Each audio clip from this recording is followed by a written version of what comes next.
I almost forgot. It's the semifinals. I don't have too much time, so I have to very quickly squeeze this in. But, people in the chat, you can get involved. It is time for some predictions. It's time for some predictions in the chat for our first semifinals match for this TVP. Upon hearing this message, you have a couple of minutes to place your bets on who you think is going to be this week's finalist for the Tenacious Turtle Tussle number 6. At spawning. Oh my, oh, he's... oh, we're off racing, Bobby. Spawning in the top left-hand corner of Grass Farm, we have the American, usually Protoss, but here he is a Zerg player representing Macherino Esports. It is Astrea. And spawning. Oh my god. In the bottom right-hand corner, we have his opponents, as we do have a probe scattered across the map, confirming the weird opener that we did just see. Was a 14 hatch, by the way, I'm pretty sure. We have the typically Terran, but now a Protoss player representing Macherino Esports. It is Future.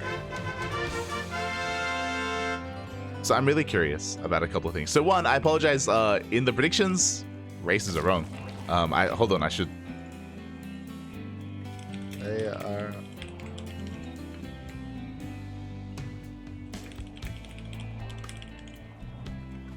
I'm just letting the chat know very quickly that we are off racing, so be careful with your bets.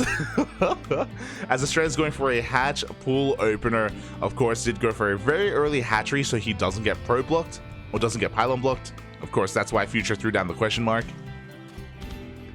And we are getting into this. I'm quickly trying to switch some things up here. So I was really curious the other day. So yesterday we casted the Africa Champions Cup qualifiers, and Astrea played against Future in the qualifiers. And you know what? Future won. Future beat Astrea, and I was shocked. I was like, no shot. Is he really? Is his TVP that good? Part of me now thinks, when they played in the qualifiers yesterday, did they off race in the qualifiers? Did they off race against you? I'm gonna ask them. About this. I'm really curious. I need to find out the story behind this, because they are good friends. They are living together, of course. So the memes are upon us. Let's go. For the time being, Future should be setting up for his tech as... What is happening? This is not... Okay. He should be setting up for his tech, and there we go. It is going to be a robo opener from Future. I was very perplexed as to the delay on that tech. Lings do slip into the main base, and they don't check the pylon, by the way. He sees where the pylon is, base, you know, but he doesn't check the tech itself. As Lings are being cleaned up, and Future, he's got some memes available for us. So this could be for a multitude of different things. If we had a standard player, or if we had a main racing Protoss, I would say, oh, it's probably a disruptor drop. I'd say it's looking like a disruptor drop opener here from Future. And from there, we can harass and we can transition, we can get a third base. Now, because Future is off racing, this could be something different. We could be seeing Immortal production. We could be seeing additional gateways as well. We could pull out a gas. We are staying in gas. We are getting a Warp Prism first, though, as well as setting up for a third base. So I'm getting some mixed signals. Usually, if we are making a prism, we would have additional gateways behind this. We only have one gate. We have one gateway. We only have a single gateway here for Future, so we can't really warp in. We can't really be too aggressive with this. We're gonna have a handful of units to go across the map, but only a handful. So we'll see what. I mean, to be fair, Future did keep these 2 adepts alive, so we can just ferry the adepts into the main, I guess. As the third is being taken, the river has been scattered. Back at home, Astrea responds with us. We have a spine crawler on the way. Because of course we do. And we are pumping out Immortals, so it is going to be... Oh, this is just really weird. It's kind of looking like an Immortal all-in, because you don't typically just make Immortals out of nowhere, but we have a third base on the way.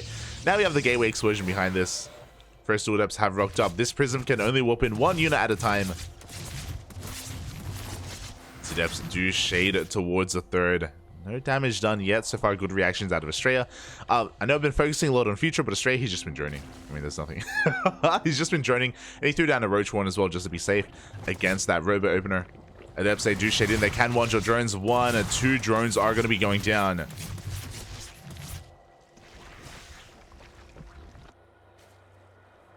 And Astrea is going to be able to force back that Prism. Meanwhile, back at home, the gateways are upon us. So we have a Twilight Council. We've got a Forge on the way. This is very old school. This is very Soul Train-esque, basically Immortal Sentry. I'm curious if we are going to head towards Blink or Charge with that Twilight Council. Meanwhile, the Adepts do make it into the main. And quite a lot of damage already being done. 2 more drones go down. We're shading towards the natural where the Spine Crawler is waiting. Because, of course, we have a Spine Crawler. Again, Astrea probably just assuming that there was an all-in coming. Was just trying to prepare for that.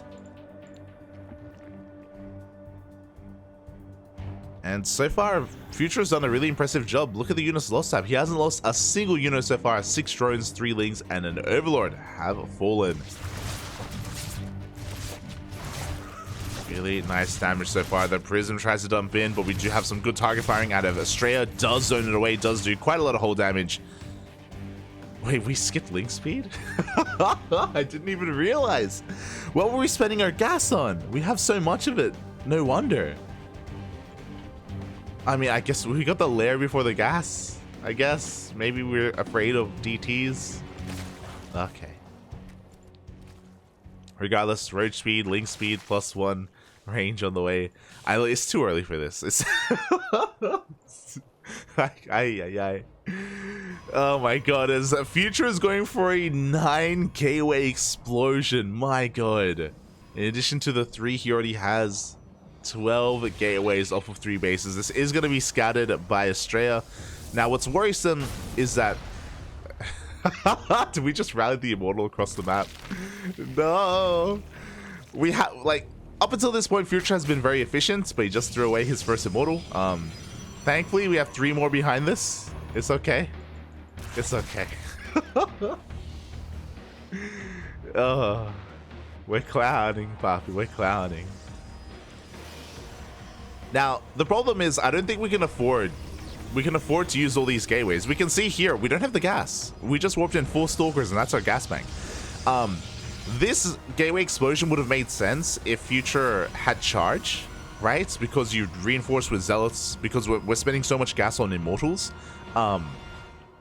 As it stands, this looks nice, but we're actually never going to be able to warp in this many units at a time. As Future is pushing out across the map with everything he has, what is waiting for him. We have Roaches with the Lings. They go for the surround as well. The force fields are too late. We blink back and we expose the Immortals. The juggling is looking quite good from Future, but it's not going to be good enough as Astrea is going to completely shut this down. Surround was real. 2 Immortals do survive. And Astrea has the momentum. Can he push in towards his 3rd base? I mean, there's a shield battery, there's an overcharge. Pushing up this ramp is going to be difficult. Astrea will back off, and he throws down a Spire, looking to go into mutas, throwing down additional bases as well. Doesn't have the best economy. I say that, but now he's droning as we speak. He feels safe enough to start working on his economy.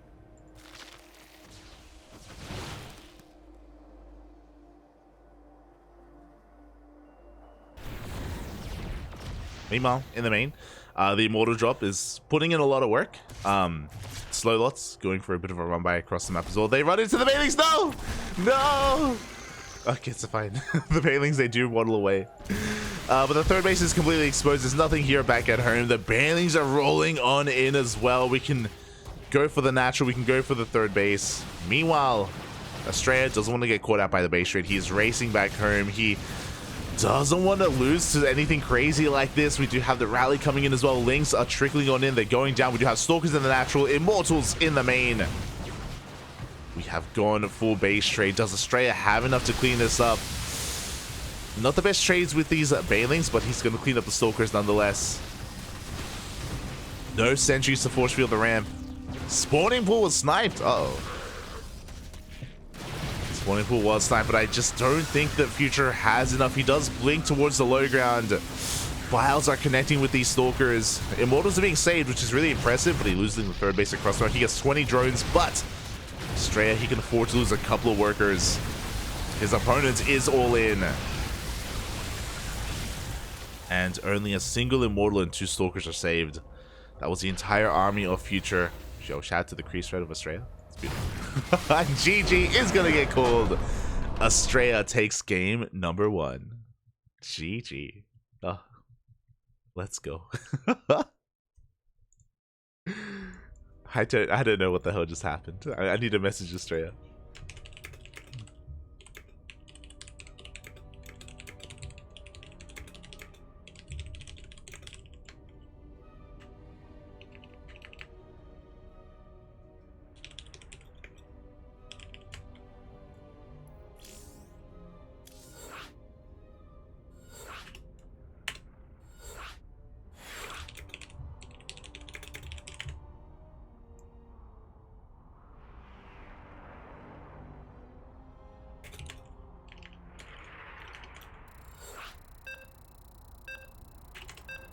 Okay, I was just asking. I was just asking about the qualifiers yesterday. Okay, apparently they played the main race. Apparently for the Africa Champions Cup qualifiers, they played their main race. All good, all good. As we are diving into game number 2. And once again, they have switched their races. You love to see it, Bob. You love to see it. As spawning in the top right-hand corner of Royal Blood, we have... at this point, just pick random, Bob. Pick random. We have the American Terran. Sorry, we have the typically American Protoss player representing Maturino Esports. This time rolling as Terran, looking to show his opponent how it's done. It is Astrea. And spawning in the bottom left-hand corner of Royal Blood, we have his opponent. We have the American, typically Terran player, but now rolling his Zerg race instead, representing Maturino Esports. It is Future.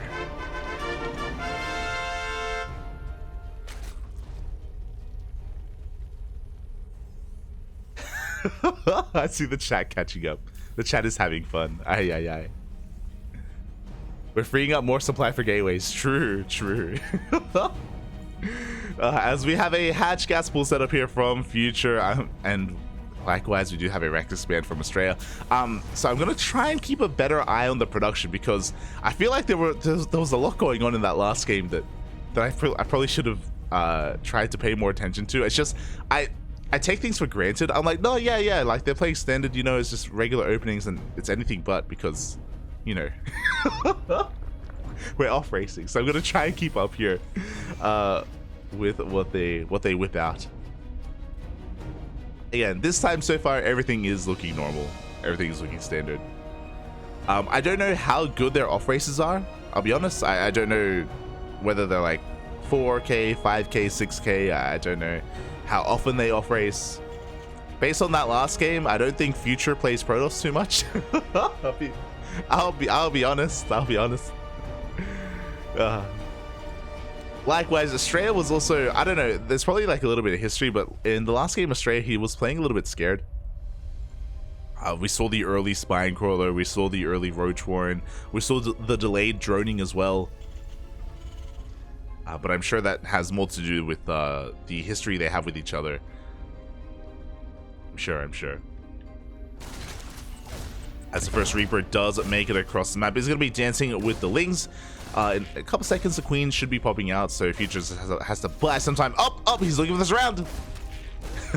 He's trying to be a little bit cheeky, looking for the surround here against Astrea. Up. Oh. But alas, Astrea is going to be punishing the Ling movement here. 2, 3. Oh, 3 Lings go down. Can we get the 4th? We can.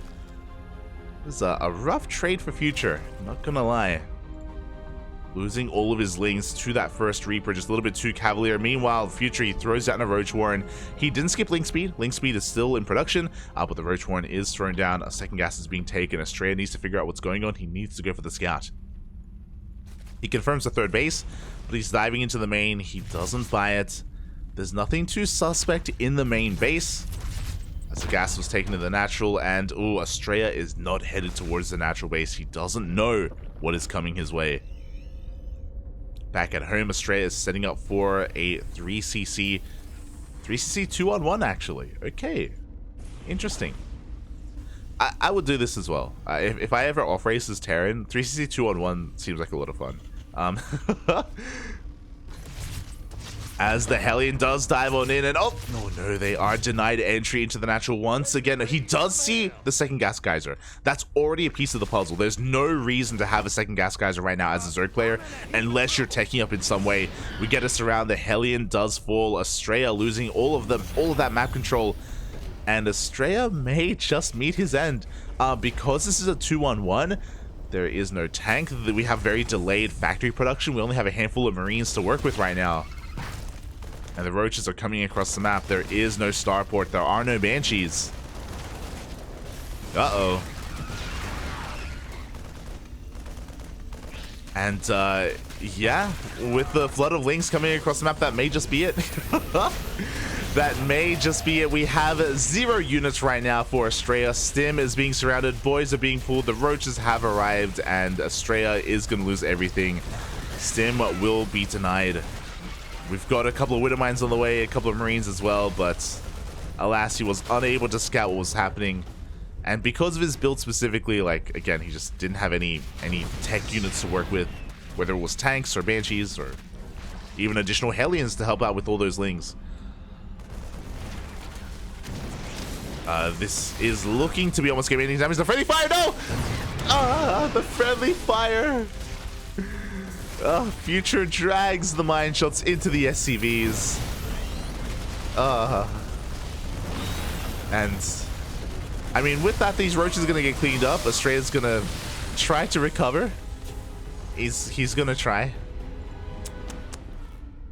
Meanwhile, back at home, Future just happily droning, saturating his bases. He's got a lair on the way. Evo chamber as well. Things are looking pretty good for Future. Not gonna lie. Not gonna lie, Papi. Aye. Astrea just in a moment of desperation is gonna be sending everything across the map. And what is everything? We have 7 Marines, 1 Marauder, and 1 Widow Mine. It's not much. He doesn't have Stim either, because Stim was denied. I don't know what we can accomplish with this push, but you know what? We're going for it anyway. And Future has been droning. Future doesn't have that much to work with either. But Astrea backs off. So good, never mind. As Future has been able to saturate his 3 bases, he's got roaches in production, 4th base as well. Is there a world where Astrea can come back from this position?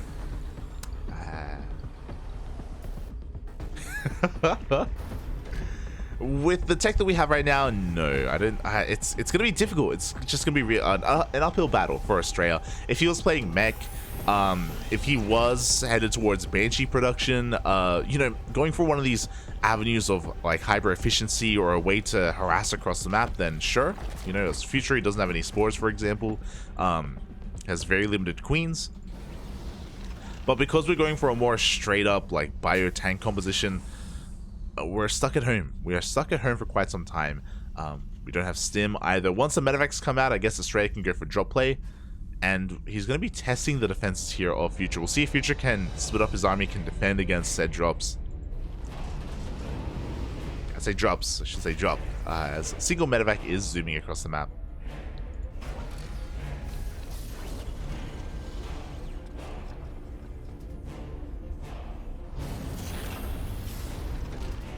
Overseer is going to be scouting, and yeah, is going to just get an eye on all the production, the additional Raxes, the fact that Stim is being rebuilt. Drop does move out across the map, and Astrea is going to catch an Overlord at least. Not too bad. Meanwhile, Future is focusing on his push across the map, right next to that lovely turtle. Oh, you love to see it.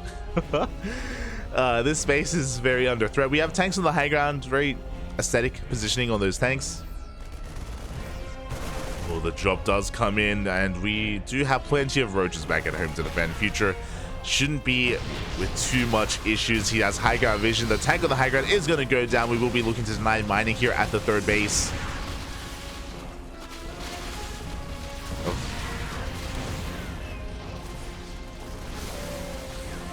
And yeah, we can even dive on top of this tank as well. There's just nothing really stopping these roaches from pushing on forward. The Marines have come back home, and I do think Astrea can clean up this army, to be fair. Especially if his tanks are within range. They're getting a couple of shots off, but yeah, this CC is going to be lifted.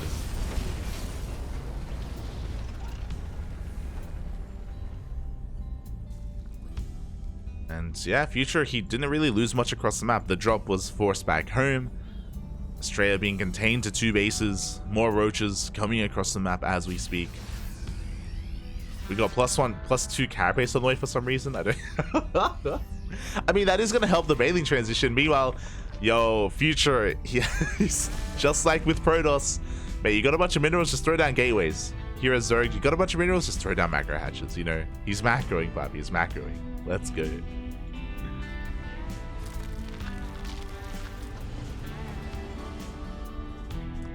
So he's rallying everything across the map. Baneling's being morphed in as well. +1 melee. You gotta appreciate the building placement as well. You know, where the safest place you can be is in between all the bases. Obviously. You love to see it.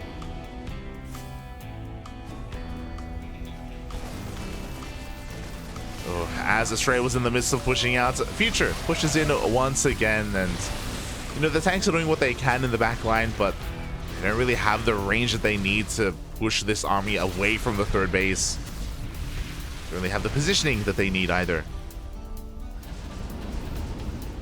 Astrea is going to attempt to go for a drop across the map.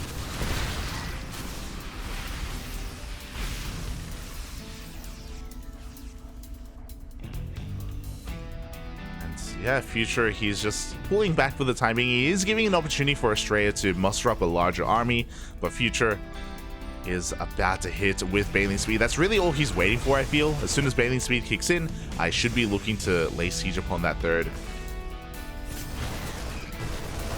And knock it down. Now, the disadvantage of what Future has right now is that he has very limited anti-air. Astrea, he's going to be able to drop in between the bases. Trade pretty efficient, all things considered. Let's get eyes on the Banelings. And is working towards a 4th CC. The longer Future is held back by this drop, by the way, the more chances Astrea has at coming back. Like, he is slowly remaxing. And he will have a more efficient army. Oh god! Oof. As the medevac is going to get piled down. He wasn't looking, Pop. He wasn't looking. And Future is finally going to be pushing out across the map, but into all these tanks. Ooh, into the wind mines as well. I think he's maybe given Astrea too much time. Look at the unit count here. Astrea is up to 6 tanks. He's got plenty of medevacs to go for actually, like, committed drops this time. Drops that can snowball out of control. Base is going to be denied. Creep is being cleaned up as well. Future, I'm sure he just wants to go for his push, looking to deny base, but there is no CC there. He will have a bit of a better angle of attack here. Liberators are sieging up. Astrea, he's just turtling here. He's expecting a push. He's waiting for Future to push into him. And Future's going to give him what he wants. Mine shots are going to be going off. Tank shots as well. We don't have that much to protect the tanks, though. Astrea has too much committed across the map, and that means that his main army back at home, is it going to be broken? It's going to be close, but no. Future loses his army, and Astrea, wow, is bouncing back. Future gave him too much time.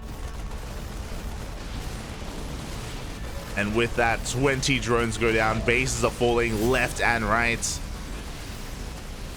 Future lost almost his entire Roach Ravager army. He's got a handful of Lings and Banelings left with not the best upgrades. And Astrea's doing it. Astrea's pulling Future apart. Ugh. Future had such a solid lead. Honestly, he had such an advantage this game. In game number 2. But alas, the drops did buy Astrea enough time. Enough time to recover, to remax, rebuild. And his army is just more efficient. It just straight up is. It's a downside of being heavily reliant on Roach Ravager for so long. We're now going to be getting into Hive Tech. We have Vipers on the way, which will help. But Future is hurting right now. Future is on 3-base economy. He's on less than a 3-base economy because he's running out of mineral patches. He just lost his 2 mining bases. The hatcheries are being rebuilt as we speak.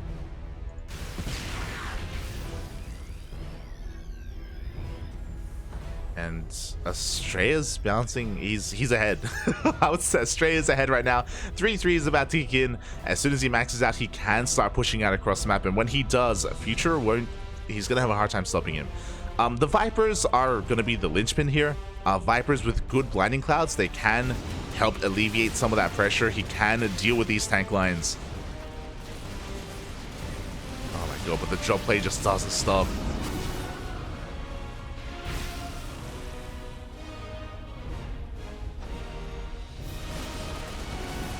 Speaking of the Marauders, even trading efficiently against those Banelings as well. Finally, they're going to get cleaned up.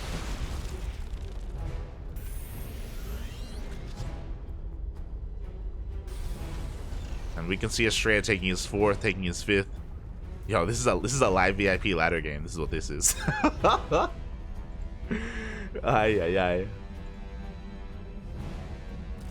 Future, he's got 1 fight in him. He doesn't have any gas. He didn't take any additional gases here at his 4th, 5th, or even his 3rd. So this is all his gas invested into these Banelings, into these Ravagers, into these Vipers. Now we can take down the Planetary. Can we go further? Blinding clouds are thrown down. Banelings are rolling on in, going straight for said Planetary base. Planetary does go down. Banelings are trying to connect here with the juicy center of the Bio Army, but they don't make it. Astrea cleans up the Ling Bane. He cleans up the Roach Ravager. 2 Vipers survive. And as that was happening, we have Liberators harassing across the map. Future, his economy is in shambles. And Astrea may have lost his 4th, but he had backup bases. He can just retake them, reclaim them. He may be down in SCVs, but he's got mules. You know, mules eat for days. The mule puppy. Ay. As the Liberators are looking for even more damage. We have 23 kills on this one lib. 23, papi. Ay.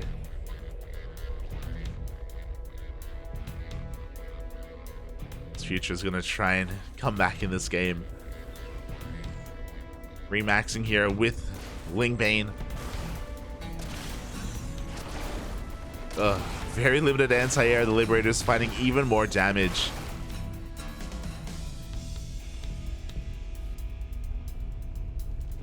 And it looks like he's gonna try once again to try and crack some of these bases, try to break some of these planetaries. Unfortunately, Future doesn't have an economy to sustain this. He's down to 64 workers. Again, he doesn't have that much gas mining either. Here we go, we're rolling on in. Once again, we can take down the planetary, but that was an expensive trade for Future. The Vipers get sniped. The Ghosts have arrived. They even snipe Lings, because why the hell not? Hot Pickup preserves the majority of those Ghosts.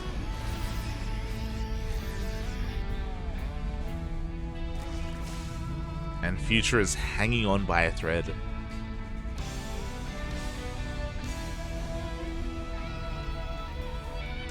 We got +3 melee on the way at least, I guess. Copium. I was hoping we would get a game 3. I was really excited to see what races they would pick for the ace match. Because again, like, Future played Protoss earlier, now Zerg. Astrea played Terran earlier.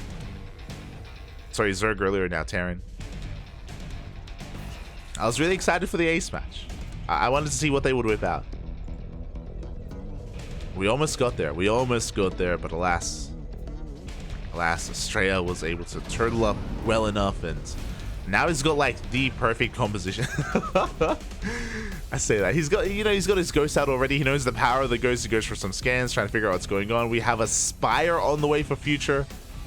He is attempting to re-drone. He's taking as many bases as possible.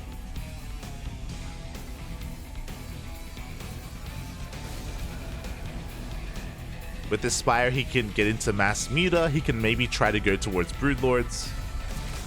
But, there's a big window here where Astrea can just A-move across the map. He is ahead 60 supply. And Astrea doesn't want to throw this away, so he's just going to be relying on drop play. He's just dropping wherever he can, taking down bases. He doesn't know how far ahead he is. He doesn't know how few drones Future had. But Astrea is pulling a Future right now. He is being quite passive. He's staying back at home, turtling up. He's maxed. Future, I mean, Astrea is maxed out. But because he isn't moving out, Future, he's getting away with these expansions. He's droning up. He's rebuilding. Future is remaxing.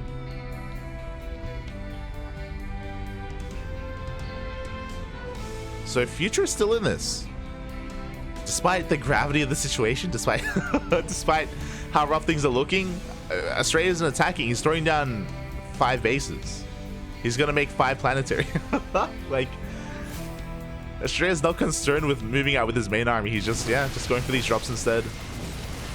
To be fair, the drops are doing a lot of damage, but I don't think Future is in danger of dying anytime soon. Oh, as the hatchery does go down. Mutas have been revealed. Greater Spire is on the way for Future.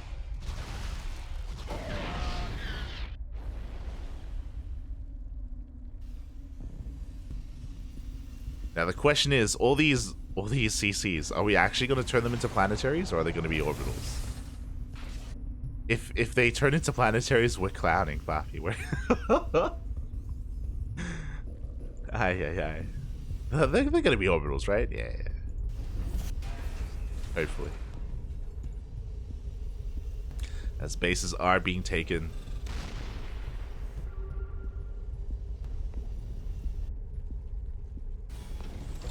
The Hydras, the Mutas have been revealed. Astrea is fully aware of Future's army composition. Greater Spire is now done. We can work towards those upgrades.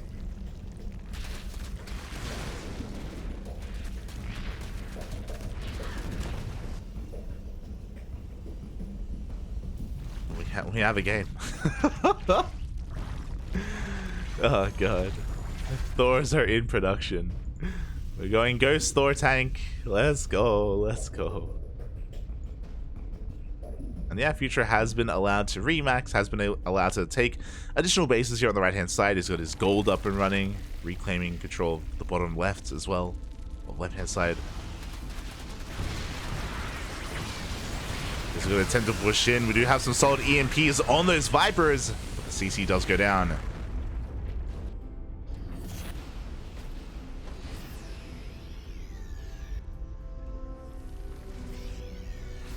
And yeah, this can still go either way. The reason why I say that is that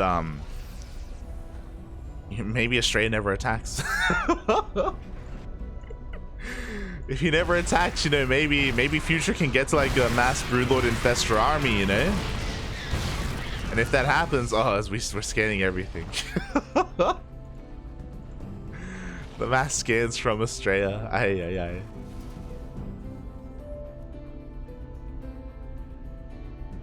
There's a world where if Astrea, if he takes a really bad fight, if he like unsieges, if he moves out, if he gets caught unsieged, if the blinding clouds get thrown down on every single tank, and if we surround the army, then Future can maybe, that's probably like the win condition for Future, is to like wait for Astrea to push into him. And if that does happen, then, and if Future takes a really good fight, then he can start like taking out some of these bases. He can maybe try to get on top of the production. When it comes to Future trying to break these siege positions, I don't see that working anywhere near as well with his army. But we'll see. He's going for it. Here we go. Ling Bane rolls on forward. Once again, we do have some solid abducts on some of these tanks. Planetary goes down. The Banelings are looking for those connections, and they will take down a good amount of those ghosts. Oof. But Future will lose his entire army. And what did he get? He was able to take down a base. He got 7 tanks and 7 ghosts. Not too bad. Not too bad for 130 links. But it's okay, because Future, he's got a 5k mineral bank. He can make those, he can just rebuild those 130 lings. It's all good, man. Oh.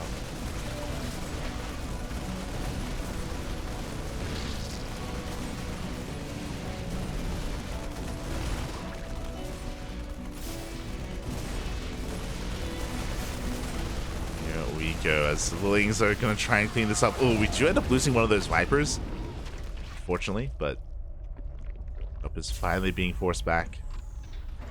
Future building up his gas bank. Even though he got the Greater Spire, he hasn't really invested into too many upgrades. He has +1 air attack.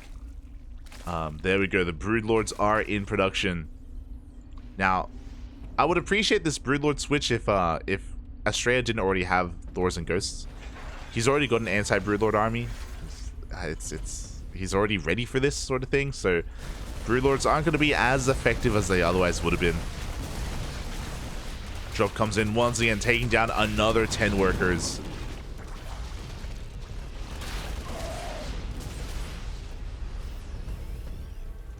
And we may end up in a mine out situation.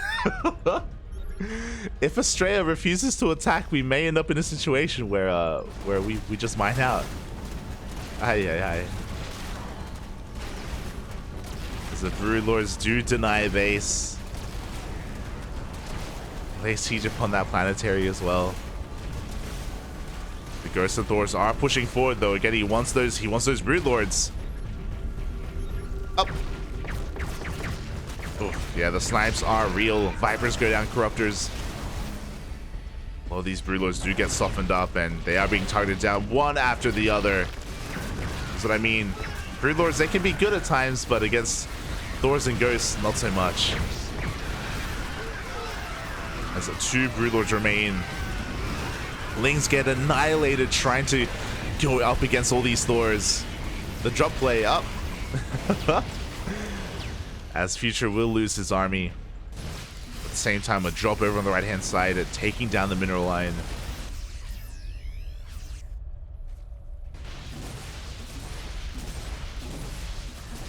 Yeah, Future, he was working towards this Broodlord army, did lose everything. I believe Future was able to preserve his Infestors. Yeah, 2 Infestors are still alive under all those Overseers.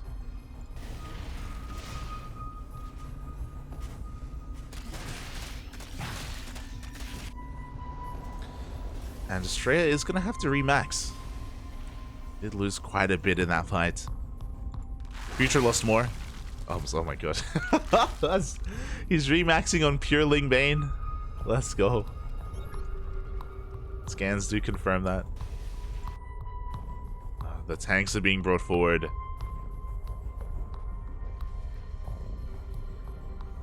And we are slow pushing with these orbitals. Let's go. Because of all these scans, we basically have map hacks. We see the Ling counterattack. We see the run by. We're going to be able to reposition. Additional bases are being taken as well.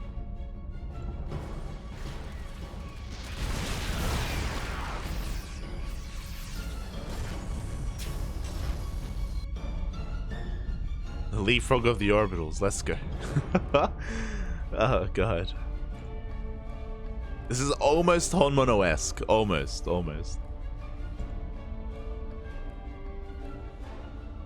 So again, the scans are looking for the army as well. I've actually missed the Ling Bane. The Vipers. God, that's a lot of Ling Bane. I can feel it. The frames are about to drop on my PC. When all of this crashes in, I can feel it. It's gonna happen. Get ready for the drop. The tanks are really, they're quite bunched up as well. They're very vulnerable to some blinding clouds. Future, he's ignoring the army. He's going for the base trade. He's going for the production. And he's going to be able to take down one of these bases, but the army turns back around, and here we go. The Bailings roll in. Up. Oh, God, the Vipers go down instantly. We get a couple of good fungals, and we do get on top of the Ghosts. Every single Ghost goes down. Oh, my God. The splits were not there. The fungals were too good. And suddenly... Suddenly Astrea loses a massive chunk of his army. Looking at the unit tab here, he's got a couple of tanks. He has to rebuild all of his ghosts as well. He doesn't have the largest gas bank. He is running out of resources. Future, is he pulling this off? He remaxes with Pureling. Mate, the Pureling is rolling on forward here. These crucial mining bases of Astrea are going down. Astrea still has a lot of minerals, so he can just remax some marines, to be fair, but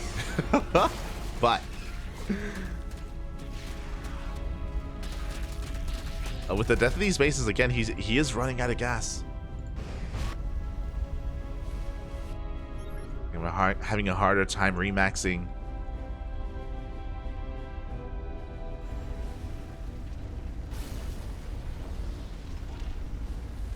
The hell are we watching?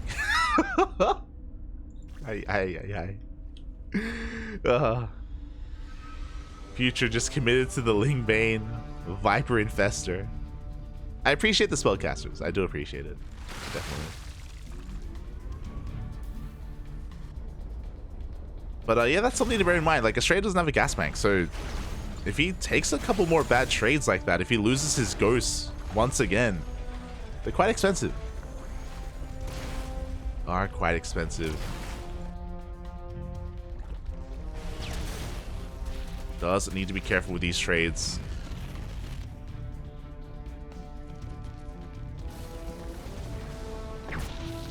Solid snipes are going down. Like, it's one of those things where, like, Astrea has, like, teched up, and he, like, teched up into, like, Thor Ghosts, but against Pureling Bane, like, it's not ideal, you know? Like, Marine Marauder Mine could fare better. I guess a lot of it was heavily reliant on the fungal when we saw all the ghosts go down.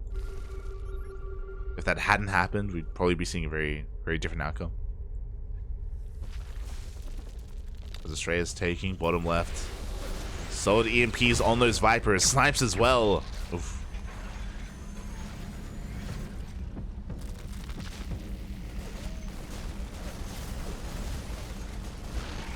Here we go. Despite the lack of blinding clouds, despite the lack of Vipers, the Lingbane rolls on forward anyway. Good connections once again, but do we have a follow-up? It looks like we do not. Astrea can just keep on pushing, and Future is running out of steam. He's running out of Lingbane.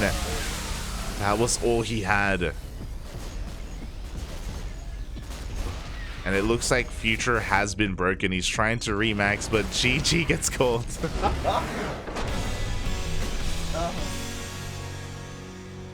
And Astrea takes game number 2 and the series. The hell did we just watch? GG, well played. Oh, God.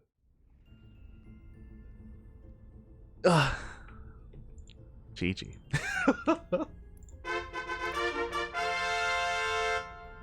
Hi. Take me back to NA, Papi. I don't like it here in Korea. I don't like it. Send me back home.